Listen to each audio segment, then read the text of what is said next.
Hello students, welcome to Raghav Pathshala. Last class में मैंने आपके प्रश्नावली 5.2 का सॉल्यूशन शुरू किया था और क्वेश्चन नंबर 1 से लेकर क्वेश्चन नंबर 5 तक सॉल्यूशंस कर लिए थे। वीडियो थोड़ा सा बड़ा बना है, उसके पीछे का रीजन है। अब सवाल तो ऐसे 5 ही किए हैं, लेकिन सवाल के अंदर सवाल है। पहले के अंदर 5 सवाल थे, दूसरे के अंदर 2 थे, तीसरे के अंदर 5 थे, चौथा इकलौता सवाल आया था, 5वें के अंदर 2 थे। तो टोटल कुल मिला के 20-22 सवालों के आसपास क्राइटेरिया बैठ गया था आपके। आज हमारी जो क्लास होने वाली 5.2 को थोड़ा आगे बढ़ाते हैं। 2 पार्ट अभी और लगेंगे। आज की क्लास और एक कल की क्लास में 5.2 खत्म हो जाएगी। आज हम जो क्वेश्चंस करेंगे वो क्वेश्चन करेंगे क्वेश्चन नंबर 6 से लेकर क्वेश्चन नंबर 12 तक। टोटल 7 सवाल हम करने वाले हैं और कल की जो क्लास होगी वो होगी क्वेश्चन नंबर 13 से लेकर क्वेश्चन नंबर 20 तक। 2 वीडियो के अंदर 5.2 का पूरा समापन हम कर देंगे।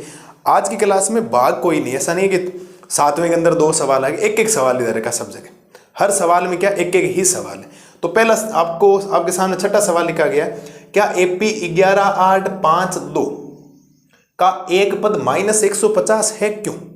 आपको पता है मैंने आपको ऐसा उदाहरण करवाया था।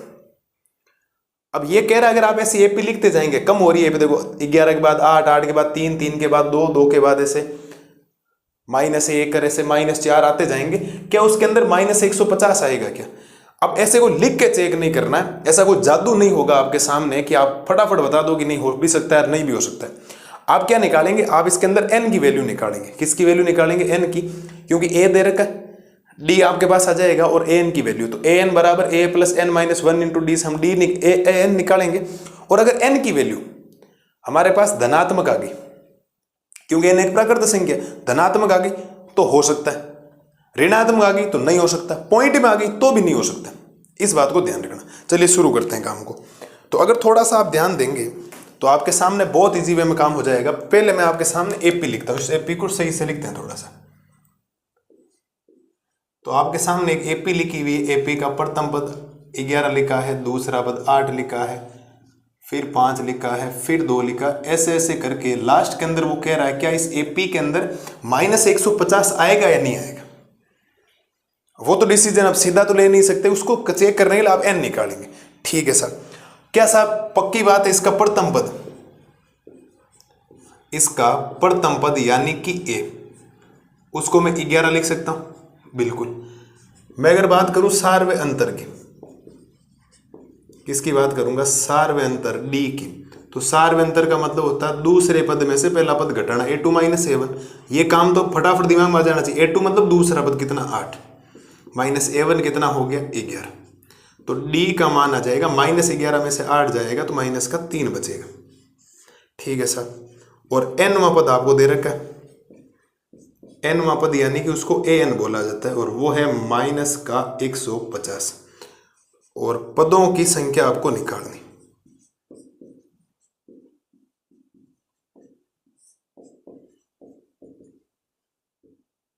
ये आपको निकालना और ये डिसाइड कर देगा कि ये पद आएगा या नहीं आएगा। तो आप लिखेंगे चूंकि एपी का nवां पद, एपी का nवां पद, और एपी का जो nवां पद होता है वो होता है an बराबर a + n - 1 × d। क्या बोलते हो सर? सूत्र तो देखो आपको याद करने पड़ेंगे सर। अगर आप उसमें सोच लोगे कि हम सूत्र याद नहीं करेंगे तो फिर मामला तो कहीं ना कहीं गड़बड़ आएगा, आगे जाकर गड़बड़ होने वाली। एक ही सूत्र लगा रहा हूं, पहचान आनी चाहिए। ए क्या होता है, डी क्या होता है, इसका एन, ये एन ही क्यों होता है, ये कहां से पता लगा, कैसे पता लगा कि एन है? वो लगा जब हमने इसका इंट्रोडक्शन पढ़ा। 5.1 का, 5.2 का इंट्रोडक्शन, 5.1 के 2 वीडियो, धीरे धीरे एग्जाम्पल देके उसमें समझ में आया कि हाँ ऐसा चल रहा है। चलिए सर वैल्यू पुट करते हैं। यह है एन, एन का मान है -150, -150। ए का मान है 11, क्योंकि आगे है ना, ए का मान 11 प्लस एन तो आपको निकालना बिल्कुल, गुणा डी का मान है -3। इस भाई साहब को इधर ले, तो उधर भाई साहब प्लस के हैं, लेकिन जैसे जगह चेंज करेंगे तो करंट लगेगा माइनस के हो जाएंगे। और -3 और n-1, इन -3 n-1 को पहले लिख दो, क्योंकि बराबर में कोई फर्क नहीं पड़ता, कोई वैल्यू पहले लिखो। जब 2 संख्याएं माइनस में हो जुड़ती है, चिन्ह किसका रहता है, माइनस का। तो ये साहब हो जाएंगे -161। इन दोनों को जोड़ देंगे। मुझे n की वैल्यू निकालनी है, तो n-1 बराबर -161 बटा में गुणा वाला -3 कहाँ जाएगा, भाग में, minus minus plus, n minus 1 बराबर, भाग लगा के देखो, भाग पूरा तो जाएगा नहीं, और भाग जाएगा आपके पहले तो 5 बार, 5 3 15, एक बचेगा 11 होगा, और 3 3 9, 3 3 9 हो जाएगा, और वापिस 2 बचेगा और 53.6 आ जाएगा। तो n का मान आ जाएगा 53.6, माइनस का 1 इधर आएगा, हो जाएगा प्लस का 1, तो n का मान आ जाएगा 54.6। क्या n का मान इस पॉइंट में हो सकता है क्या सर? आप कहेंगे नहीं हो सकता सर, क्योंकि n एक प्राकृत संख्या होती है या धनात्मक पूर्णांक होता है। धनात्मक मतलब 1 2 3 4 5 ऐसे करके, माइनस में उत्तर नहीं आ, पॉइंट में भी नहीं आ सकता और माइनस में भी उत्तर नहीं आना चाहिए, तो ये तो पद आएगा नहीं। माइनस 150 नहीं है, कोई दूसरा पद आ सकता है। आप लिखेंगे चूंकि n एक प्राकृत संख्या नहीं है, हमें पता प्राकृत संख्या, लेकिन यहां तो प्राकृत संख्या नहीं आई है ना, इसलिए इस एपी का कोई पद माइनस 150 नहीं है। क्या ख्याल है मेरे शेर और शेरनियों का? बोलो सर, बातें समझ में आई या नहीं आई? पहली बात तो समझना बहुत जरूरी, मेहनत करना बहुत जरूरी, जीवन आपका है, आपको मेहनत करनी पड़ेगी। मैं फॉर्मूले बता सकता हूँ, मैं दिशा निर्देश आपको दे सकता हूँ, मैं आपको दिशा बता सकता हूँ। टीचर का काम एट ए मेंटोर होता है आपके लिए, बाकी काम आपको करना पड़ेगा। गुणा भाग कम से कम आना चाहिए आपको। मैंने अगर 161/3 को 53.6 बोला है तो आपका दिमाग फटाफट काम कर जाना चाहिए, अरे हाँ ऐसा ही हुआ, कहीं ना कहीं सर ने डिवाइड किया। ठीक है, तो आपके पास अगर पद का चेक करना है या नहीं, तो वहाँ n की वैल्यू निकाले, सब दे रखी, a दे रखा है, d दे रखा है, an दे रखा है, n निकालना, इस सूत्र से निकल जाएगा। और n का मान अगर 54 आ जाता तो बिल्कुल है, लेकिन माइनस आ गया, नहीं है, पॉइंट में आ गया तो भी नहीं। अरे कोई पद 54.6 थोड़ी हो सकता है, या तो पद 54वां होगा या पद 55वां होगा, या तो पद 54वां होगा या पद 55वां होगा, बीच का कोई पद नहीं होता, पॉइंट का कोई पद नहीं होता। पॉइंट का मैं वो नहीं बोल रहा हूँ, पॉइंट में पद पॉइंट में हो सकते हैं, लेकिन पदों की संख्या जो आएगी ना, या तो 54वें पद पर रुकोगे, 54 के बाद हाजिरी नंबर क्या आता है, 55 आता है ना, तो बीच में 54.6 थोड़ी आ सकता, तो नहीं हो सकता। तो ये हो गया आपके क्वेश्चन नंबर 6 का सॉल्यूशंस। उम्मीद है प्रत्येक विद्यार्थी को ये समझ में आना चाहिए। अगली स्लाइड में आज ज़्यादा टाइम नहीं लगेगा लेक्चर के अंदर, मस्त रहो आप, क्योंकि इसलिए टाइम नहीं लगेगा सर क्योंकि आज कोई भाग नहीं है ना, आज सवाल के अंदर सवाल वाला मामला खत्म है, सवाल के अंदर सवाल है ही नहीं। तो जब सवाल के अंदर सवाल नहीं तो एक एक सवाल है, ज़्यादा कोई लंबा चौड़ा काम है नहीं। एक बार आप ये देख लें, अगली स्लाइड में मैं आपको करवाता हूँ क्वेश्चन नंबर 7। अब देख करते हैं इसका क्वेश्चन नंबर 7। क्वेश्चन नंबर 7 क्या बोल रहा है, उस एपी का 31वां पद। और मैं आपको एक बात बताता हूँ, कुछ इस प्रकार के सवाल ही आजकल एग्जाम में आ रहे हैं, ध्यान रखना, वेरी वेरी इंपॉर्टेंट। मैं तो हमेशा ही कहता हूँ सारी किताब ही इंपॉर्टेंट है, आप एनसीईआरटी को बढ़िया घोट के मिला लो 2-4 बार, उससे बाहर कुछ भी नहीं जाता है, लेकिन तो भी मेरे को जो लगेगा वो मैं आपको बताता रहूँगा। चलिए सर, पहली बात, सवाल को पढ़ें। उस एपी का 31वां पद ज्ञात कीजिए। मेरे पास कोई एपी है, उस एपी का मुझे 31वां पद ज्ञात करना है, जिसका 11वां पद 38 है और 16वां पद 73 है। ये लो सर, कोई 10 पद तक कोई कुछ दिया ही नहीं। तो अब आप एक बात बताओ, मैं साइड के अंदर यहां काम कर रहा हूं, सुनना मेरी बात। मुझे एपी का 31वां पद चाहिए। आप लिखेंगे चूंकि एपी का 31वां पद, और उसको लिखने का तरीका हो जाएगा a31 बराबर a प्लस 30d। क्या आपको, मैं कुछ भी नहीं लिख रहा हूं, इधर बोर्ड मैंने खाली छोड़ दिया, मैंने जो लाइन पढ़ी है इस लाइन का मीनिंग निकाला है कि उस एपी का 31वां पद निकालना है। मुझे एपी का 31वां पद निकालना है, तो एपी के 31वें पद का मतलब होता है a31। क्या होता है? a31, और a31 को a और d के रूप में लिखने का तरीका होता है a प्लस 30d। बात दिमाग में हाथों हाथ आई या नहीं है? पक्की बात है, ये बातें बता चुका हूं। a31 बराबर a प्लस 30d। मेरे पास इस एपी का 31वां पद आ जाएगा, लेकिन मुझे दो लोगों से लेना देना है। एक तो मुझे a से लेना देना है, एक मुझे d से लेना देना है। a क्या होता है? उस एपी का प्रथम पद, और अप्रथम पद, और d क्या होता है? उस एपी का सार्वंतर। कैसे निकलेगा? आपको उससे कुछ, आप एक दिन बात कर रहे थे 4 मेथड की, 2 तो हम यहां पढ़ रहे हैं, 2 5.3 के अंदर बात करेंगे। मैं कहूंगा बिल्कुल 2 कौन से? एक मेथड आपको मैंने उदाहरण के अंदर बताया था, सवालों के अंदर भी बता चुका हूं। एक मेथड आएगा जब आपके सामने एक एपी दे रखी, तो एपी में जो सबसे पहले लिखा है उस एपी का प्रथम पद कहलाएगा। और दूसरे में से पहले वाला पद घटा दिया, 8 to -7 कर दिया, दूसरे में से पहले वाला पद को माइनस कर दिया, आपके पास डी आ जाएगा। क्या हमने ऐसी बात की? कहीं आपको इस सवाल में एपी नजर आ रही है क्या? नहीं। इसका मतलब पहले वाला मेथड तो हो गया गलत, दूसरे मेथड। कहीं ना कहीं दो समीकरण बनने चाहिए। जब दो समीकरण बनेंगे, समीकरण एक में समीकरण दो को घटाएंगे तो विलोपन विधि लगेगी। घटाएंगे तो ए से ए कैंसिल हो जाएगा, डी का मान आएगा। डी का मान समीकरण एक या दो किसी में भी रखेंगे तो ए का मान आएगा।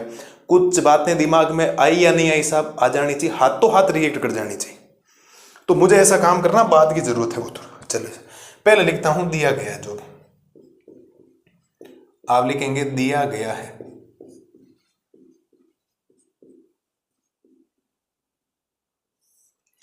दिया गया है क्या? क्या आपको दे रखा है जिसका 11वां पद, तो 11वें पद का मतलब होता है A11, और A11 कितना दे रखा है? 38। जिसका 11वां पद 38 है। चलो सब A11 को क्या साहब मैं A + 10D नहीं लिख सकता क्या? बिल्कुल लिख सकता हूं। 10D = 38। इसको हम देने वाले हैं समीकरण संख्या 1। क्या ख्याल है आप लोगों का? यहां तक कोई डाउट किसी बच्चे को? 11वां पद दिया मेरे को, जो निकालना मैं इस डिसीजन पे पहुंच गया। मुझे 31वें पद निकालने के लिए दो लोगों से फेस करना पड़ेगा, दो लोगों से लड़ना पड़ेगा, और वो लोग हैं ए और डी, प्रथम पद और सार्वंतर। और प्रथम पद और सार्वंतर निकालने के टोटल 4 मेथड होते हैं। एक मेथड तो सीधा एपी है नहीं, तो समीकरण बनेंगे। समीकरण 2 बन गए, तो समीकरण 1 और 2 का मैंने सॉल्यूशंस करवाना सीखा है आपको। इस पे बाद में आएंगे जो जो देर का। 11वां पद है 38, 11वें का मतलब होता है A + 10D। चलिए सर, तथा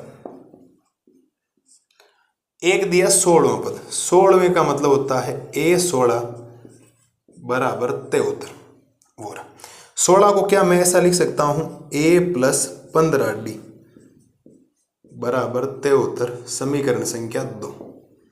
पहली बात तो यहां तक बात भेजे में घुसी या नहीं घुसी, आपको क्लियर कट समझ में आ जाना चाहिए। ये काम हम करते आए हैं ऑलरेडी। कोई समस्या क्या किसी बच्चे को? अरे बोलो साहब, किसी भी लाल और लाली को समीकरण 1 और समीकरण 2 बनाने में कोई प्रॉब्लम आई हो तो बोलो। और जब जब समीकरण 1 और समीकरण 2 बनेगा आपको विलोपन विधि लगानी है, क्योंकि हम एक का विलोप करेंगे तो एक कट जाएगा। इसके बाद मैंने आपको बता रखा क्या करना है, तो आप लिखेंगे समीकरण 1 में से समीकरण 2 को घटाने पर, समीकरण 1 में से समीकरण 2 को क्या करेंगे? घटाएंगे। तो लिखिए साहब, घटाने का तरीका मैंने बता रखा आपको। A + 10D = 38। दूसरा समीकरण हाथों हाथ इसके नीचे फोटोकॉपी छापनी है, जिसके नीचे जो है वो लिखना। A + 15D = कितना? 73 लाइन आएगी। और घटाते हुए दूसरे समीकरण के चिन्ह बदल जाएंगे, जज्बात बदल जाते हैं। ये प्लस का A है, ये माइनस का ए हो जाएगा। ये प्लस का 15D है, ये माइनस का 15D हो जाएगा। प्लस का 73, ये माइनस का 73। अब ये प्लस का है नहीं, ये माइनस का है, तो एक माइनस का है एक प्लस का है, उड़ा दो इसको, गायब कर दिया गया आप लोगों ने, बिल्कुल सर। और अगर आपने गायब कर दिया है तो बाकी का काम ऊपर की दिशाओं में लिखते हैं। अब ऊपर की दिशाओं में लिखते हैं तो आप समझने का प्रयास करना, बाकी मैं लिख दूंगा। यहां लिख रहा हूं, पहले देखो, प्लस का 15D या माइनस का 15D। आप कहीं सर ये तो हट गया, माइनस का हो गया। माइनस के 15D में से 10D जाएगा तो मैं कहूंगा माइनस का 5D आएगा। बिल्कुल सही बात। प्लस का 73 या माइनस का 73, माइनस का 73, माइनस के 73 में से 38 जाएगा तो माइनस का 35 बचेगा। चलिए साहब, मुझे अगर D फाइंड करना है तो D बराबर हो जाएगा माइनस का 35, गुणा वाला -5 कहाँ जाएगा? भाग में। माइनस माइनस प्लस, 35/5 का मतलब D का मान साहब आपके पास कितना आ जाएगा? D आपकी जो फोटोकॉपी निकल के आएगी, जो D निकल कर आएगा वो आएगा 7। शायद ये तो अब घटाना आ जाना चाहिए, ध्यान रखना इस बात को। अब D तो आ गया, हमें A चाहिए, तो D = 7। D = 7 समीकरण 1 में रखने पर D का मान जो 7 है वो समीकरण 1 में रखना है। समीकरण 1 को ढूंढिए सर। समीकरण 1 है A + 10D = कितना? 38 नहीं है क्या? बिल्कुल 38 है, तो 38 लिखो। मैं तय उत्तर पे कहाँ जा रहा हूँ, ये हो गया 38। तो A + 10 गुणा D कितना? 7 = 38। तो a प्लस 10 को 7 से गुणा करोगे 70 बराबर 38। तो a बराबर ये हो गया 38 प्लस का 70 उधर जाएगा माइनस का 70। तो a बराबर माइनस का 32 नहीं बचेगा कैसा भाई, माइनस के 70 में से 38 जाएगा तो माइनस का 32 ही बचेगा, क्योंकि माइनस की संख्या बड़ी वाली संख्या माइनस की है। किसी को दिक्कत है क्या अगर इस प्रकार के दो समीकरण बनेंगे तो a और d निकालने के लिए? मैं आपको होमवर्क तो नहीं दूंगा, कोई भी सवाल आगे आगे अगर ऐसा आप भी गया कहीं 5.3 में भी आ गया मैं तो करवाऊंगा, लेकिन आपको ईमानदारी से अपनी एबिलिटी के हिसाब से हाथों हाथ दिमाग में आ जाना चाहिए कि सर समीकरण 1 और समीकरण 2 बना तो कहीं ना कहीं सर ऐसा पक्का लिखेंगे विलोपन विधि से मैं काम कर रहा हूँ, समीकरण 1 में समीकरण 2 को घटा रहा हूँ। बात समझ में आई या नहीं आई? बोलिए सर, पक्की बात? आगे कोई समस्या आपको नहीं होनी चाहिए। हमने कहा अब ये मान उठा कर रख दो यार, तो मान उठाकर हम रखेंगे तो a31 क्या निकलेगा यहाँ से, a31 बराबर a का मान कितना आया, a का मान -32 है, बिल्कुल सर, माइनस का 32 प्लस 30 गुणा d का मान कितना आ गया 7। तो a31 बराबर माइनस का 32 प्लस ये हो जाएगा 210। 70 को 7 को 30 से गुणा 210 होगा, और a31 बराबर ये शायद 178 बचेगा मेरे हिसाब से, देख लेना आप कितना बचेगा। मुझे जितना याद है इस NCERT किताब में आपके 178 ही होना चाहिए। आप चेक करें क्या उत्तर बचा है क्या उत्तर नहीं बचा। ये आपके पास इसका उत्तर आ गया, चेक कर लो वापस, शायद ही होना चाहिए। 2 करोगे 10 हो जाएगा, 7 और 3 10 सर 1 11 2, ठीक है यही है, कोई दिक्कत नहीं, सेम टू सेम उत्तर, क्योंकि 22 जोड़ोगे तो ये हो जाएगा। ओके, आप लिखेंगे अतः AP का 31वां पद 178 होगा। अतः AP का 31वां पद 178 होगा। क्या ख्याल है साहब आप लोगों का? कोनो दिक्कत किसी बच्चे को? मेरे को तो नहीं लगता दिक्कत आपको होनी चाहिए। हमने बेहतरीन तरीके से काम किया, इसको जो काम करना चाहिए था, जो बातें दे रहे कि मैं पहले डिसीजन पे पहुंचा उस AP का 31वां पद निकालना है, तो मुझे फॉर्मेट दिमाग में आ गया।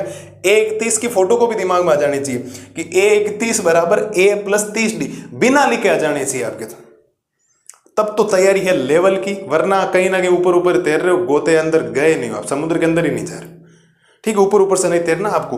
A31 बोला A प्लस 30D, और जैसे A और D ज्ञात करने के दिमाग में आए, अभी 2 मेथड ध्यान रखो, एक तो सीधा AP से, एक समीकरण 1 और समीकरण 2, समीकरण 1 और समीकरण 2 बढ़ना चाहिए आपके साथ। तो समीकरण 1 और 2, 11वां पद 38 है बोला उसने, 11वें का मतलब A11 होता है और A11 का मतलब A प्लस 10D होता है। समीकरण 1 16वां पद 73 है, A प्लस 15D 73। समीकरण 1 में समीकरण 2 को घटाया, D का मान 7 आया, D का मान यहाँ रखा, A का मान -32 आया, और A और D दोनों भाई लोगों को वहां रखा, तो आपके पास 31वां पद आ गया 178। बात पल्ले पड़ी या नहीं पड़ी? बोलो सर, पक्की बात है, एकदम बढ़िया तरीके से समझ में आ गया आपको। आना चाहिए सवाल संख्या 7, वेरी वेरी इंपॉर्टेंट काम का सवाल। तो प्रत्येक लाल और लाली को आपके सवाल संख्या 7 एकदम बेहतरीन तरीके से क्लियर हो गया होगा। अगली स्लाइड में मैं आपके लिए लेकर हाजिर होता हूं क्वेश्चन नंबर 8 का सॉल्यूशन। अब देखो करते हैं इसका क्वेश्चन नंबर 8। क्वेश्चन नंबर 8 क्या कह रहा है, एक AP में कितने पद हैं? 50 पद हैं। कितने पद हैं? 50 पद है। इसका मतलब 50 से ज्यादा आपको जाना नहीं, 50 आपका एंडिंग पॉइंट है। जिसका तीसरा पद 12 है, तीसरा पद कितना, A3 कितना दे रखा 12, और अंतिम पद मतलब आप समझोगे, अगर किसी में 50 पद अंतिम पद तो एक 50वां ही हो गया ना, इसने घुमा फिरा के दे दिया। इसका 29वां पद ज्ञात करना। 29वें पद की फोटो दिमाग में आ जानी चाहिए। A29 बराबर A plus 28D, A plus 28D हो जाएगा नहीं हो जाएगा? ध्यान देना साहब इधर। पहले मैं आपके सामने एक AP लिखता हूं। इस AP के अंदर आपके सामने इसने बोला है कि टोटल 50 पद है, मतलब A1 फिर A2 ऐसे ऐसे करके उसने बोला है कि इस AP के अंदर कितने 50 पद हैं? 50 पद। 50 पद से ज्यादा आपको नहीं जाना है, इससे आगे आपको नहीं जाना, इसका मतलब परिमित AP होगी। चलिए सर, कुछ बातें दी गई वो लिख देता हूं मैं आपके सामने। दिया गया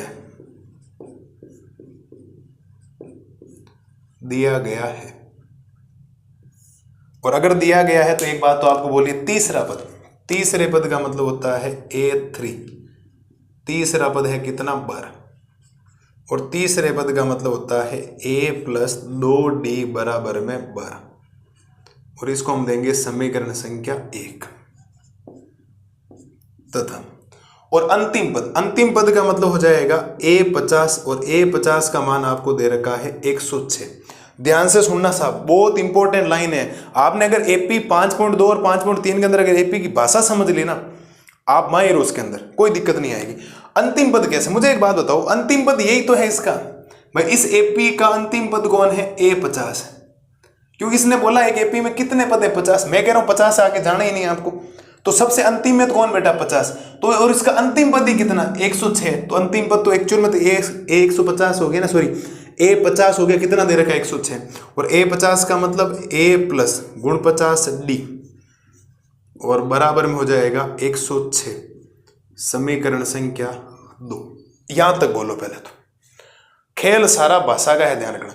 अगर कोई ये नहीं समझ पाया है कि अंतिम पद को A50 क्यों बोला, तो बेटा जी बात ऐसी है साहब लोगों कि इस एपी में टोटल 50 पद है, और किसी एपी में जब वो एपी खत्म हो रही होती है तो उस एपी का वो क्या कहलाता है? अंतिम पद कहलाता है।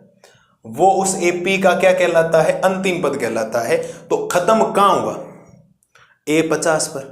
और A50वां पद कौन सा दिया है? खत्म हुआ A50 पे। और वही अंतिम पद कितना? 106। वो कह रहा है 106 से आगे जाना ही नहीं आपको। लास्ट पद इसका 106 मतलब A50। समीकरण 2 बन गई। आपका मन मुस्कुराया होगा कि सर सीधा सीधा समीकरण 1 में से समीकरण 2 को क्या कर दो? माइनस समीकरण 1 में से समीकरण 2 को घटाने पर। मुस्कुराइए आप लोग कि आप राघव पाठशाला से पढ़ रहे हैं। मुस्कुराइए, आप राघव पाठशाला से पढ़ रहे हैं। जैसे ही समीकरण 1 और 2 नजर आया, आपके दिमाग में फटाफट आइडिया आ गया होगा, सर घटाओ, फटाफट घटाओ इसको। तो हम तो इंतजार कर रहे हैं इसको काटने के लिए। बिल्कुल सर, ठीक है, तो घटा दें साहब। पहला समीकरण A प्लस 2D बराबर 12। चलिए साहब। और दूसरा समीकरण A प्लस गुण 50D बराबर 106। लाइन बनाओ और चिन्ह चेंज करो, माइनस माइनस और माइनस। ये प्लस का A है, ये माइनस का A हो गया। धड़ाम से कर दो इसको कैंसिल। अरे धड़ाम से कैंसिल किया या नहीं किया आप लोगों ने? बिल्कुल, धड़ाम से तो आपको कैंसिल करना आता है। अब सुनिएगा सर, प्लस का गुण 50D या माइनस का गुण 50D, आपको सब चिन्ह नीचे वाला आ जाएगा। माइनस के गुण 50D में से 2D जाएगा, तो ये माइनस का 47D बचेगा यहाँ पर। चलिए सर, प्लस का 106 या माइनस का 106? माइनस का 106। माइनस के 106 में से 12 जाएगा तो माइनस का 94 बचेगा। बिल्कुल, दैट्स क्लियर, ठीक है। डी का मान डी बराबर माइनस का 94 बटा माइनस का 47 गुणा वाला भाग में, माइनस से माइनस प्लस। डी का मान 47 का भाग 94 में कितनी बार जाएगा साहब? पूरा 2 बार जाएगा। कितनी बार? 2 बार जाएगा। इस बात को ध्यान, कितनी बार? 2 बार। बात आई या नहीं आई? तो अब तो आपको समीकरण 1 और 2 बनने के बाद में इतना फास्ट काम हो जाना चाहिए, A और D तो फटाफट आ जाना चाहिए। ये समझना था, ये अंतिम पद है, ध्यान रखना। ठीक है, अब क्या करना? अभी A और चाहिए, तो D बराबर 2। D बराबर 2 समीकरण 1 में रखने पर, तो D का मान किस में रख दो आप? समीकरण संख्या 1 में। समीकरण 1 छापो पहले तो। समीकरण 1 है A प्लस का 2D बराबर में कितना है? 12। तो ये तो बनेगा A प्लस 2 गुणा D का मान कितना है? 2 बराबर में 12। तो A प्लस 2 को 2 से गुणा करोगे 4 और बराबर में हो गया 12। तो A बराबर 12, उधर भेजो इसको, माइनस का 4। A का मान कितना आ जाएगा साहब? 8। कौन दिक्कत किसी बच्चे को? अरे बोलो साहब, किसी बच्चे को कोई दिक्कत हो तो बोलो। A और D आया नहीं है। अब A और D आ गया तो इसका 29वां पद भी आ जाएगा। आप लिखेंगे चूंकि AP का 29वां पद, और 29वें पद का मतलब होता है A 29 बराबर A प्लस 28D। सही लिखा मैंने एकदम? बिल्कुल, मान रख दो, 29वां पद आ जाएगा आपके पास। तो ये बनेगा A 29 बराबर A का मान कितना है? 8 प्लस 28 गुणा D का मान तो 2 है, ये रहा। तो ये आएगा a गुण 30 बराबर 8 प्लस 28 को 2 से गुणा करोगे 56 आएगा। तो a गुण 30 बराबर 56 और 8 हो जाएगा आपके सामने कितना 64। कितना हो जाएगा 64 हो जाएगा भाई 64। कितना 64 या 64, बिल्कुल 64। तो आप लिखेंगे अतः एपी का गुण 30वां पद 64 होगा भाई 64 64 64। मजा कर रहा हूँ ना, ऐसे बोल रहा हूँ तो ऐसे मत करना सर क्या कर रहे हो। बात आ गई समझ में, पक्की बात है। अरे बोलो मेरे शेर और शेरनियों को कहानी समझ में आ रही है या नहीं आ रही है? बोलिए, बोलो थोड़ा सा, मुझे सुनाई दे मोबाइल में से। क्या पता आप कुछ बोल रहे हो, मैं कान लगाता हूँ मेरे को सुनाई दे दे। हाँ ऐसा हो सकता है। आप इमेजिन करो अगर आप बोलते हैं मेरे को सुनाई देता है। मैं जो बोल रहा हूँ आपको सुनाई दे रहा है, तो ऐसा क्यों नहीं हो रहा है कि आप बोल रहे हो मेरे को सुनाई नहीं दे रहा? होना चाहिए ना ऐसा। तो ये रूल तो गलत है ना, ये तो भाई आप खेल सही नहीं हुआ इसमें। तो मैं बॉलिंग कर रहा हूँ और आप बैटिंग कर रहे हो, मेरी बैटिंग की बारी नहीं आ रही है ना, पक्की बात है। छोड़ो, आप तो सुनाई तो दे देगा, मन में आप बोलोगे तो मेरे को तो अंतरात्मा से सुनाई दे देगा ना, मैं आपके आत्मा में से खींच के निकाल दूंगा आपको। आप क्या बोल रहे हो पहले ही बताओ, ये समझ में आया नहीं है? अरे बोलो समझ में आया या नहीं आया? सवाल ने बोला किसी एपी का गुण 30वां पद निकालना है। गुण 30वां पद बोलते ही a गुण 30 बराबर a प्लस 28d समझ में आ जाना चाहिए। समीकरण 1 और 2 बनेगा, समीकरण 1 में समीकरण 2 को घटाना है। a से a कैंसिल होगा, d का मान 2 आया, d का मान समीकरण 1 में रखा तो a का मान 8 आया। a और d का मान उठा के a गुण 30 बराबर a प्लस 28d में रखा तो 56 और 8 को जोड़ा 64 आया। अतः एपी का गुण 30वां पद 64 होगा। 40 सेकेंड में रिविजन करवा दिया मैंने आपको, 40 सेकेंड। तो उम्मीद है कोई दिक्कत नहीं रही होगी। जो बोला था, मजाक नहीं कर रहा हूँ, आप सीरियस रहें कम से कम, है ना। एनी टाइम सीरियस तो नहीं रहना चाहिए, लेकिन तो भी अभी सीरियस रहें, क्योंकि मैं पढ़ाते बोर ही हो गया हूँ। तो मैं थोड़ी सी हंसी मजाक कर लूँ तो मेरा मूड हो जाए ठीक। 50 पद थे, तीसरा पद 12, a प्लस 2d। अंतिम पद बोला था, अंतिम पद का मतलब 50वां पद, लास्ट पद कितना 50, a 50 बराबर 106, a 50 का मतलब a प्लस गुण 50d। समीकरण 1 में समीकरण 2 को माइनस किया, ये आया, d का मान समीकरण 1 में रखा, गुणा बा किया, a का मान 28 आया। ap का गुण 30वां पद चाहिए, a प्लस 28d, 8 8 56, 56 8 64। अतः ap का गुण 30वां पद 64। बात खत्म। कहानी पकड़ में आ गई आप लोगों को? बिल्कुल। तो अगले स्लाइड में लाता हूं आपके लिए क्वेश्चन नंबर 9। अभी तो 3 ही सवाल किए हमने, 6 7 8, अभी 12 तक टोटल करने, 4 अभी और करने।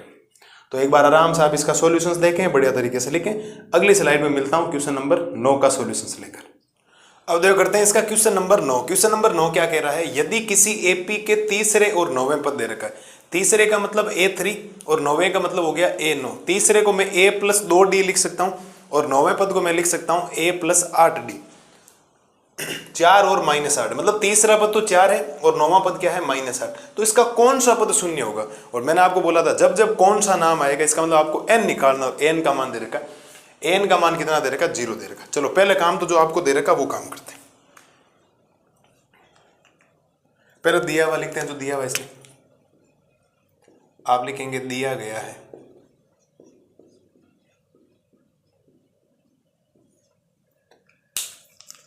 दिया गया है तीसरा पद 4। तीसरे का मतलब हो जाएगा a प्लस 2d बराबर 4, समीकरण संख्या 1। तथा 9वां पद दे रखा a9 बराबर कितना दे रखा? -8। a9 का मतलब a प्लस का 8d बराबर -8, समीकरण संख्या 1। बोलो साहब, किसी को यहां तक कोई दिक्कत हो तो बोलो।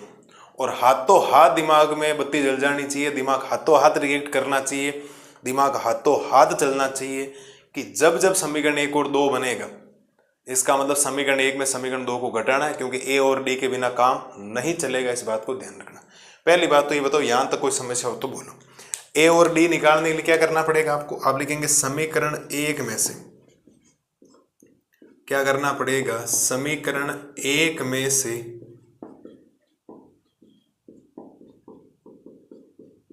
समीकरण 2 को घटाने पर, समीकरण 1 में से समीकरण 2 को घटाना। तो समीकरण 1 है आपके पास a प्लस 2d बराबर में 4 और a प्लस 8d बराबर माइनस का 8। घटाते हैं साहब, घटाएंगे तो चिन्ह चेंज कर दो, माइनस माइनस और ये हो जाएगा माइनस का प्लस। जल्दबाजी माइनस का माइनस मत कर देना ना, क्योंकि माइनस की वजह से चिन्ह उल्टे हो जाते हैं। प्लस वाला माइनस में हो जाता है साहब, माइनस वाला किस में हो जाता है, प्लस में हो जाता है। ये हमने कर दिया। और एक बात आपको समझ में आ जानी चाहिए कि अब ये प्लस का ए है, माइनस का है, ये माइनस का है प्लस का है, ये तो कैंसिल होगा हमें से। अब ये प्लस का 8d नहीं है, ये माइनस का 8d है। माइनस के 8d में से 2d जाएगा तो माइनस का 6d बचेगा। और प्लस का 8 और प्लस का 4 जुड़ने पर कितना हो जाएगा, प्लस का 12। चलिए सर, तो यहां से क्या कह दूं, क्या d की वैल्यू आ जाएगी 12 बटा में -6। -6 गुणा में आ जाए, भाग में आ जाएगा। d बराबर माइनस का क्या आ जाएगा, 2 आ जाएगा। d का मान कितना आ जाएगा साहब, माइनस का 2 आ जाएगा। कोई समस्या यहां तक, कोई समस्या यहां तक आपको नहीं होनी चाहिए किसी प्रकार की। अब ये d का मान आपको कहां रखना, समीकरण 1 में, क्योंकि a चाहिए आपको। आप लिखेंगे d बराबर -2 समीकरण 1 में रखने पर, d बराबर -2 समीकरण 1 में रखने पर। समीकरण 1 है आपका a + 2d बराबर में कितना है, 4। तो a + 2 गुणा d का मान कितना आ जाएगा, -2 बराबर का 4। तो ये a प्लस माइनस क्या हो जाएगा, -2 को 2 से गुणा करोगे 4 बराबर में हो जाएगा 4। a बराबर 4, माइनस का 4 उधर जाएगा, प्लस का 4, और a का मान कितना आ जाएगा, 8। ये लो सर, पहले जो जानकारी दी गई थी उस जानकारी के आधार पर हमने समीकरण 1 और समीकरण 2 बनाए। और जब जब समीकरण 1 और समीकरण 2 बना तो एक ही चीज दिमाग में आनी चाहिए, समीकरण 1 में समीकरण 2 को क्या करना है, घटाना। क्या करना, समीकरण 1 में जब समीकरण 2 को घटाएंगे तो a से हमेशा कैंसिल होता है, d आता है। d का मान समीकरण 1 में रख रहे हैं, किसका मान आ गया, a का। और एक आपको कौन सा पद बोला, इसका मतलब आपको इसका nवां पद दे रखा है। क्या दे रखा है, इसका nवां पद। nवें पद का मतलब होता है an, वो कितना दे रखा है, 0 दे रखा है। और आपको पदों की संख्या निकालनी है। क्या निकालनी है, पदों की संख्या, और वो निकालना है n बराबर। ठीक है, ये आपको निकालना। आप लिखेंगे चूंकि AP का nवां पद, AP का nवां पद, और AP का जो nवां पद होता है an बराबर a + n-1 इंटू क्या होता है, d होता है। ये होता है, ठीक है, ठीक है। ये होता है an का मान तो है मेरे पास 0 और a का मान मेरे पास आया है 8 प्लस n-1 और d का मान आ गया आपके पास -2। प्लस के 8 को इधर ले आओ, माइनस का 8 हो जाएगा बराबर -2 और फिर हो जाएगा n-1। तो यहाँ से n-1 की वैल्यू हो जाएगी -8 बटा -2, क्यों, गुणा वाला भाग में चला जाएगा। माइनस माइनस प्लस n बराबर n-1 बराबर 4, और n बराबर 4 माइनस का 1 उधर जाएगा, प्लस का n बराबर हो जाएगा 5। n का मान कितना आ जाएगा, 5 आ जाएगा। तो आप लिखेंगे अतः AP का 5वां पद, AP का 5वां पद क्या होगा आपका, 0 होगा। जब आप 5वां पद लिख रखे होंगे तो 0 हो जाएगा, इस बात को ध्यान रखना। क्योंकि पहला पद 8 है ना, तो देखो पहला 8 समझना, पहला 8 हो गया, 2 कम करोगे, दूसरा 6, तीसरा 4, चौथा 2, और 2 में से 2 घटा दो, 5 और 0 आ गया। तो बोला था कौन सा पद 0 है, तो पहले हमने ये प्रक्रिया सोल्व की यहाँ से, फिर बता किया जब भी कौन सा नाम आता है, ये बात आप पकड़ के रखें, गांठ बांध लेना इस चीज को। जब जब साहब ये मान, ये चीज वर्ड दे रखा होगा, तो इसका मतलब आपको n क्या करना है, ज्ञात करना है। n आपको क्या करना है, ज्ञात करना है। तो ये आप बात ध्यान रखना, n बराबर ज्ञात करना, पदों की संख्या ज्ञात करनी, सूत्र तो यही लगाना, कैलकुलेशन की। n का मान क्या आ गया, 5। तो उम्मीद है प्रत्येक लाल और लाली को जो क्वेश्चन नंबर 9 है, हम बहुत इजी क्वेश्चंस कर रहे हैं, ज़्यादा कोई लॉन्ग क्वेश्चंस नहीं है, लंबे क्वेश्चंस मैं नहीं करना चाहता आपको। बढ़िया तरीके से, एकदम बढ़िया तरीके से करें इनको। ये हो गया आपके क्वेश्चन नंबर 9 का सॉल्यूशंस। ठीक है, अगली स्लाइड में लाता हूँ आपके लिए क्वेश्चन नंबर 10। अभी 3 सवाल और करने, टोटल 12 सवाल तक इस क्लास के अंदर हमें टोटल क्वेश्चंस करने। एक बार आप ये देखें, अगली स्लाइड में मिलते हैं क्वेश्चन नंबर 10 का सॉल्यूशंस लेकर। अब देखो करते हैं इसका क्वेश्चन नंबर 10। क्वेश्चन नंबर 10 में क्या बोला है, किसी AP का 17वां पद उसके 10वें पद से कितना ज्यादा है, 7 ज्यादा है। मतलब कोई AP लिखी गई, AP में जो उसका 17वां पद है ना, जो आप 17वां लिखेंगे A17, वो उसके 10वें पद से 7 ज्यादा होगा, चाहे जितना भी हो। ठीक है, तो उसका सार अंतर निकालना। बड़ा सिंपल सा सवाल आया, अभी ध्यान रखना। पहले तो आपको प्रश्न अनुसार क्या बोला वो बात आपको लिखनी पड़ेगी। ये चीज बहुत इंपॉर्टेंट है। जो 17वां पद है ना, 17वां जो पद है वो बराबर है 10वें पद से। 10वें पद प्लस कितना है 7। समझना, देखो क्या कह रहा है, किसी एपी का 17वां पद उसके 10वें पद से कितना ज्यादा, 7 ज्यादा।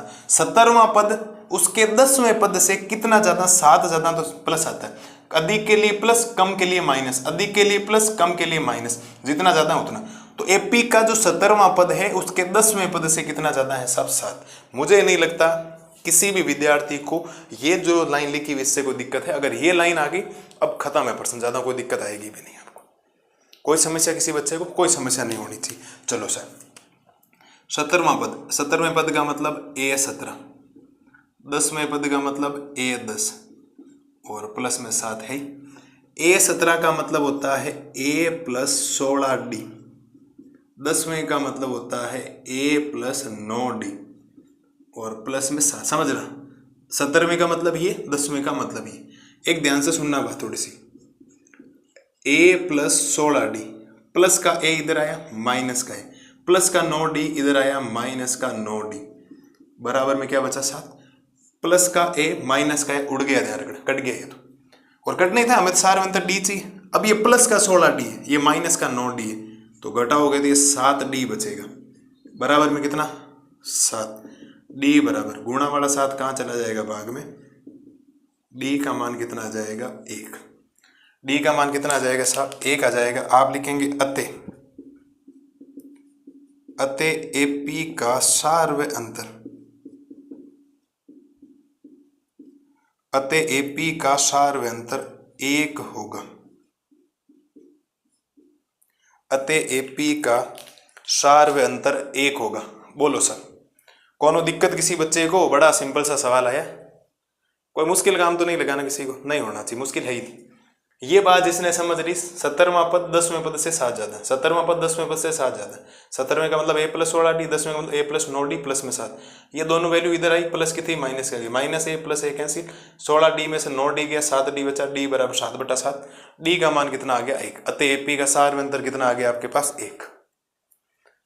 बोलो सर, कोई समस्या किसी बच्चे को?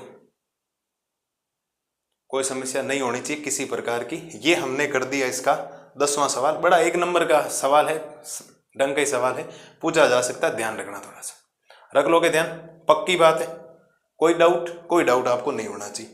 तो ये हमने कर लिया इस स्लाइड के अंदर क्वेश्चन नंबर 10। अभी 2 क्वेश्चंस और हैं, अगली स्लाइड में मैं आपको करवाता हूँ क्वेश्चन नंबर 11, फिर हम करेंगे क्वेश्चन नंबर 12। अब देखो करते हैं इसका क्वेश्चन नंबर 11। क्वेश्चन नंबर 11 में आपको बोला गया एक एपी है आपके पास 3, 15, 27, 39 का, कौन सा पद इसके 54वें पद से 132 ज्यादा होगा। पहले मैं आपको एपी लिख के बताता हूँ, समझ रहे। एपी में रामघाणी क्या कह रहा है, एपी में ये कह रहा है कि एपी है आपके पास 3, 3 के बाद 15, 15 के बाद 27, 27 के बाद 39, ऐसे ऐसे करके बीच में कहीं ना कहीं इसका 54वां पद आएगा। कौन सा पद आएगा, A54। कौन सा पद उसके 54वें पद से 132 अधिक होगा। पहले बात तो मेरे पास जो एपी है, इस एपी से जानकारी से मुझे एक चीज तो मिलेगी, वो मिलेगी मुझे पहले, सबसे पहले इसका मुझे प्रथम पद ढूंढना पड़ेगा।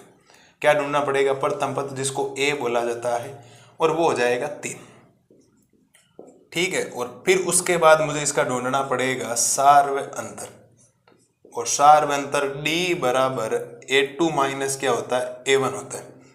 तो D बराबर A2 की वैल्यू 15 माइनस A1 की वैल्यू 3, तो D की वैल्यू आपके पास कितनी आएगी, यहां से निकलकर 12।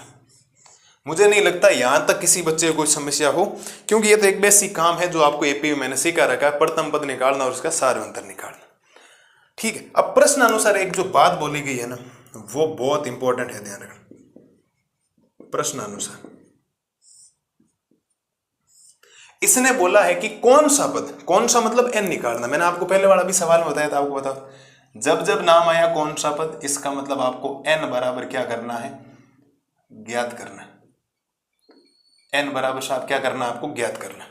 तो n ज्ञात करना, n आएगा क्या, मैं मान लेता हूं इस एपी का जो nवां पद है ना, वो उसके 54वें पद से क्या है, 132 ज्यादा। तो आप लिखेंगे माना, क्या लिखेंगे, माना एपी का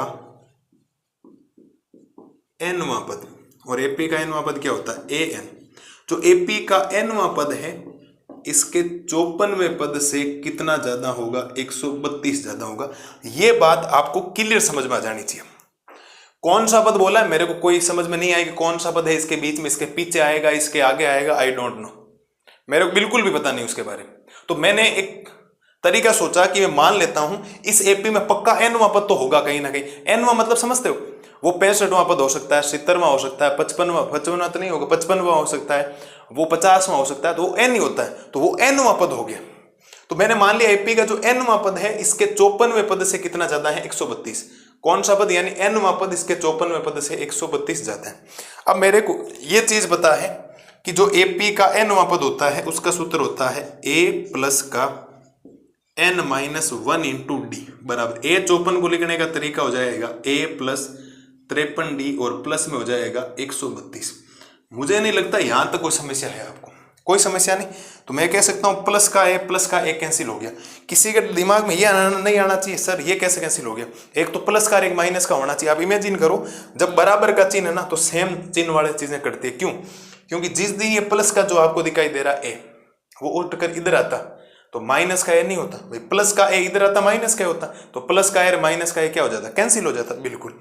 अब आपको क्या करना है, यहां तो आपके पास बचेगा n-1, क्या बचेगा n-1 गुणा ये बचा डी की वैल्यू हमने निकाली है 12 बराबर 53 की जगह 53 गुणा डी की वैल्यू कितनी है 12 और प्लस का 132। ये वैल्यू पुट कर दी, 12 को अंदर गुणा करवाओ, 12 को n से गुणा करवाओगे, या गुणा करवाने की जरूरत नहीं, चलो छोड़ो, बिना गुणा भी तो हो सकता है कैलकुलेशन, हम सीधा गुणा वाला बाद में भाग में भेज देंगे। इनको गुणा करो, देखो 12 को 3 से गुणा करोगे 36 आएगा, 36 हासिल के 3, 12 को 5 से गुणा करोगे 60 और 3 हो गए 63 और प्लस में कितना चल रहा है 132। चलिए सर, तो यहां तो बचेगा आपके पास 12 n-1, ये साइड हो जाएगा 768, इनको जोड़ोगे तो, और n-1 बराबर 768 बटा में गुणा वाला 12 कहाँ जाएगा, भाग में जाएगा सर। तो यहां से जो n-1 बनेगा, भाग लगाओ, 12 का भाग 76 में जाएगा पहले 6 बार, 12 को 6 से गुणा करोगे 76 72 आता, 76 में से 72 गया 4 बचा, 4 के पीछे 8 आएगा 48 और 12 चौक 48, 64 बार भाग जाएगा, ठीक है। और ये माइनस का एक अब उधर भेजो तो n की वैल्यू 64 माइनस का एक उधर गया 65, माइनस का एक उधर गया प्लस का एक, 64 और एक कितना हो जाएगा 65। मतलब इस एपी का जो आगे 65वां पद आएगा ना वो उसके 54वें पद से कितना ज्यादा होगा, 132 ज्यादा होगा। अतः एपी का 65वां पद उसके 54वें पद से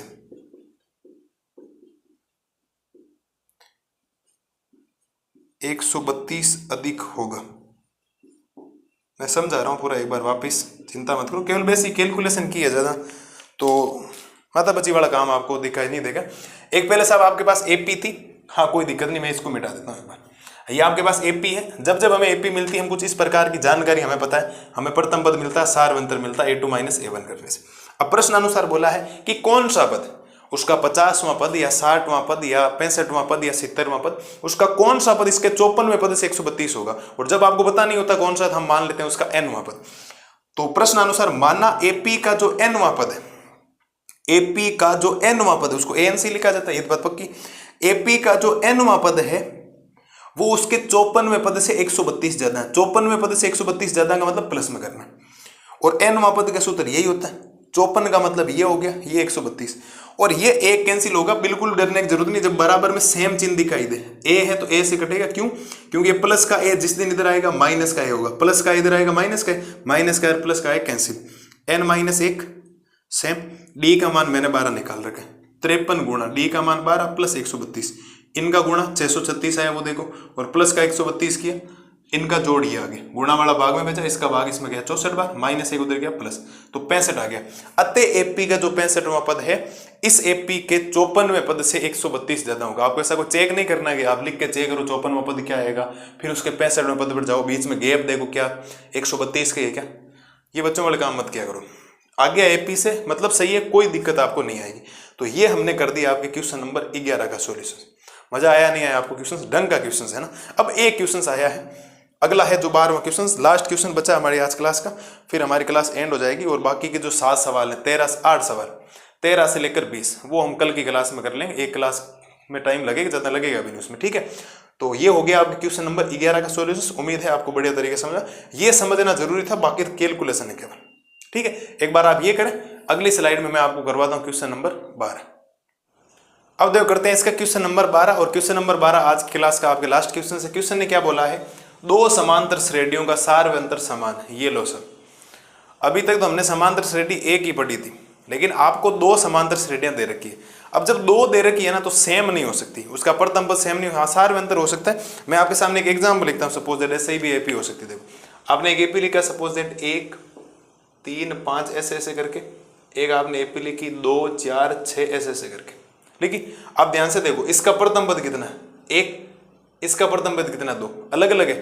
तो इसका लास्ट पद भी तो अलग ही होगा, कुछ ना कुछ। यहाँ पर भी कुछ अलग आएगा, यहाँ कुछ अलग आएगा, यहाँ जीरो में समझना, कुछ ना कुछ अलग आएगा पक्की बात। दूसरी बात, लेकिन यहाँ सार अंतर देखो, यहाँ पर भी 2 का गैप है, यहाँ पर भी कितना है, लेकिन एपी का सार अंतर तो समान आ गया ना। तो आपको ऐसी दो समांतर श्रेणियां दे रखी है जिसका सार अंतर आपको क्या मानना पड़ेगा, सेम मानना पड़ेगा। तो पहले मेरे को एपी माननी पड़ेगी, आगे की बात मैं बाद में कर लूंगा, समझना सर। आप लिखेंगे माना,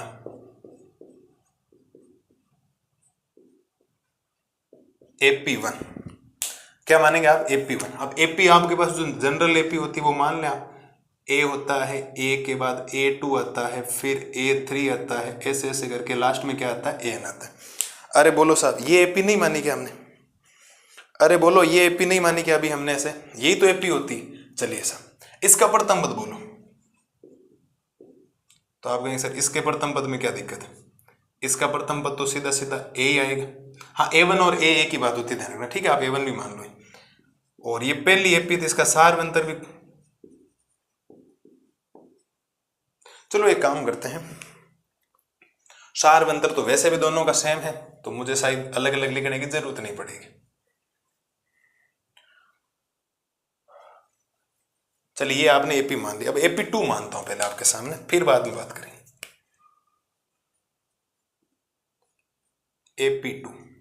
AP2 तो कुछ अलग माननी पड़ेगी आपको। तो कोई क्या करते हैं, डैश वाली मान, मैं कैपिटल वाली मान लेता हूं, capital A, capital A2, capital A3 और कैपिटल AN।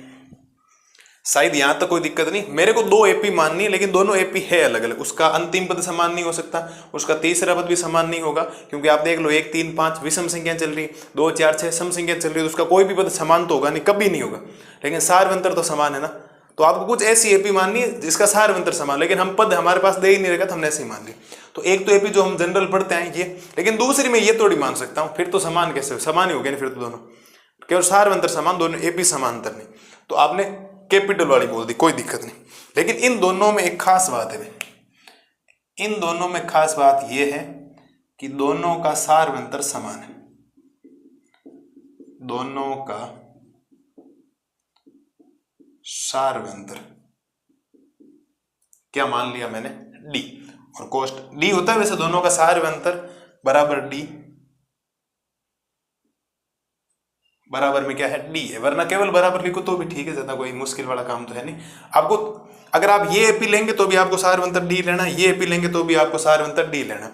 मैं चाहूं तो D1 और D2 बोल दूं, पहले वाले एपी को D1 बोल दूं, दूसरी वाले को D2 बोल दूं, फिर दोनों को बराबर कर दूं, D1 बराबर D2 बराबर D, यानी D1 को भी मैं D बोल दूंगा, D2 को D बोल दूं, फालतू कंफ्यूज हो जाओ, ये मान लें। लेकिन इनका प्रथम पद तो अलग आएगा, बिल्कुल आएगा। तो आप लिखेंगे पहली एपी का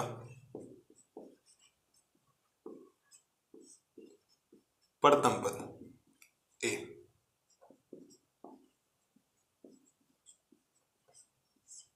दूसरी एपी का प्रथम पद कैपिटल है। ये बात यहां तक समझ में आई या नहीं आई मेरे लाल और लालियों को बोलो। हमने दो एपी मान ली, इसका प्रथम पद A है, इसका प्रथम पद कैपिटल है। तो पहली एपी का प्रथम पद स्मॉल है, दूसरी एपी का प्रथम पद कैपिटल है, और ये भी दोनों अलग अलग है। तो दोनों का सार अंतर क्या है, D है। और कुछ आपको प्रश्न अनुसार बात बोली भी, अब प्रश्न अनुसार बोल दो या आपको दिया गया है एक ही बात मैं कोष्टक में लिख दूं।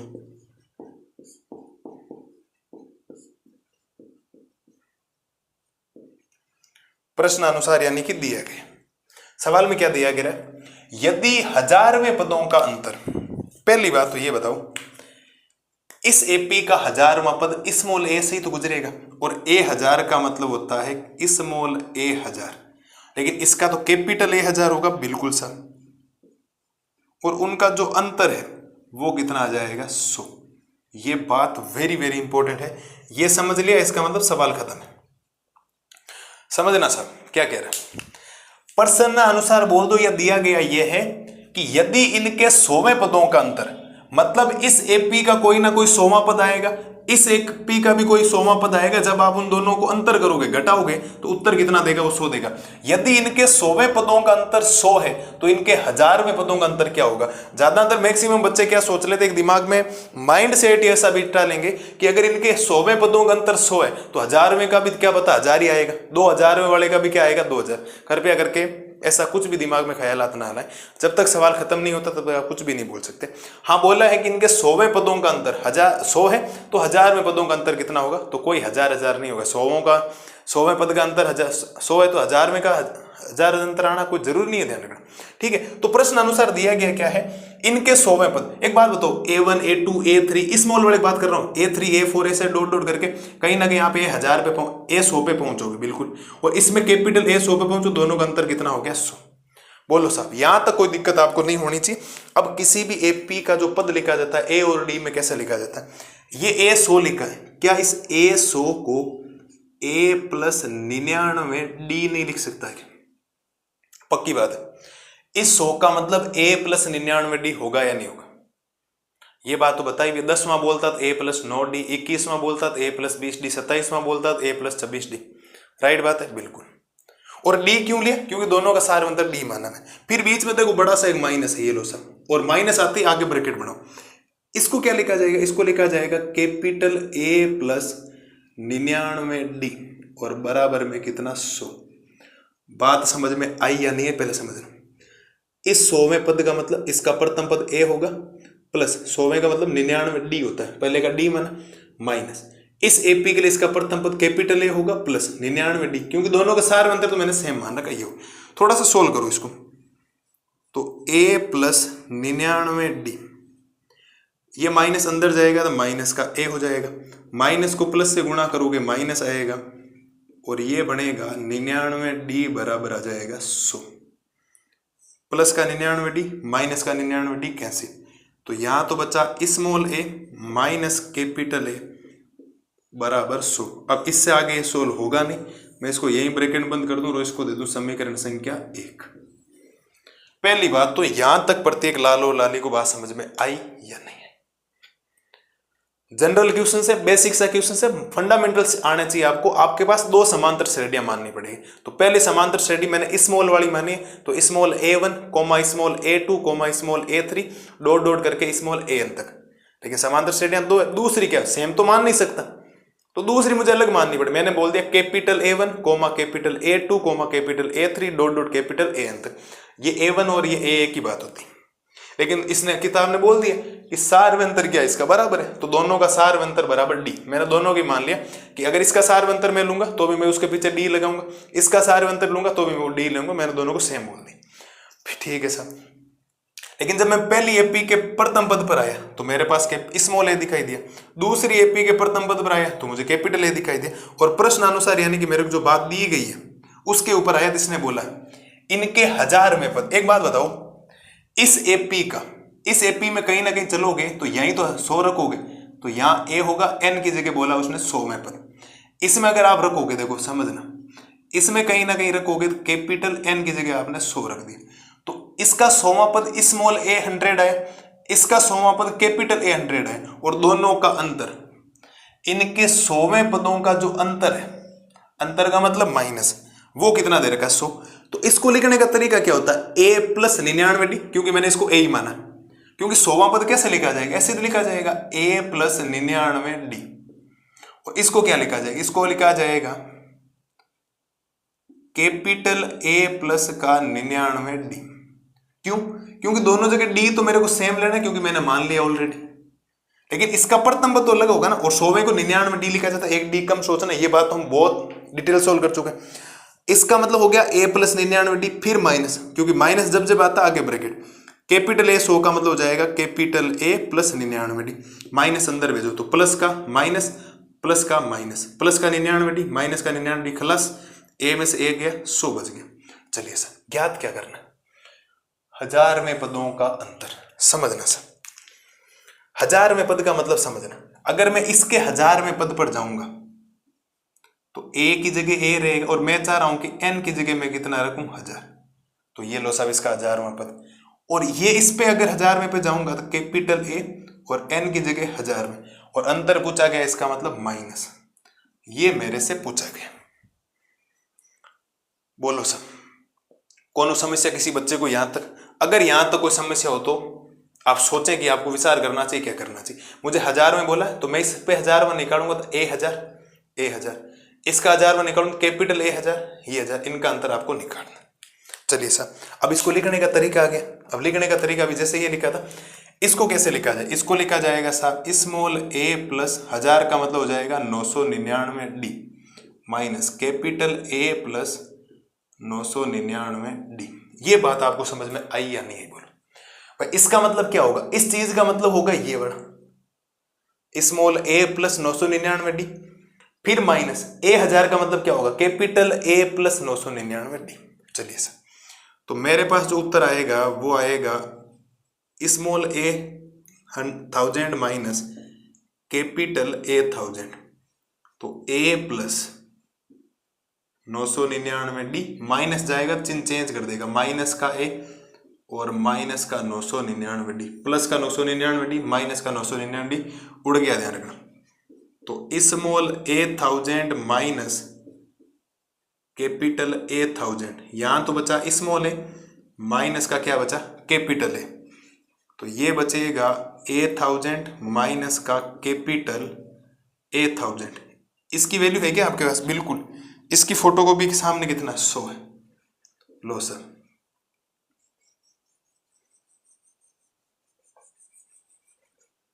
ये इस सवाल का हो गया उत्तर। ठीक है, और ये कैसे आया आप कोष्टक में लिख देना, थोड़े दिनों बाद देखोगे, चूंकि समीकरण 1 से। किससे? समीकरण 1 से। बोलो सर, बात समझ में आई या नहीं आई? तो मैं एक लाइन लिख दूं आपके लिए,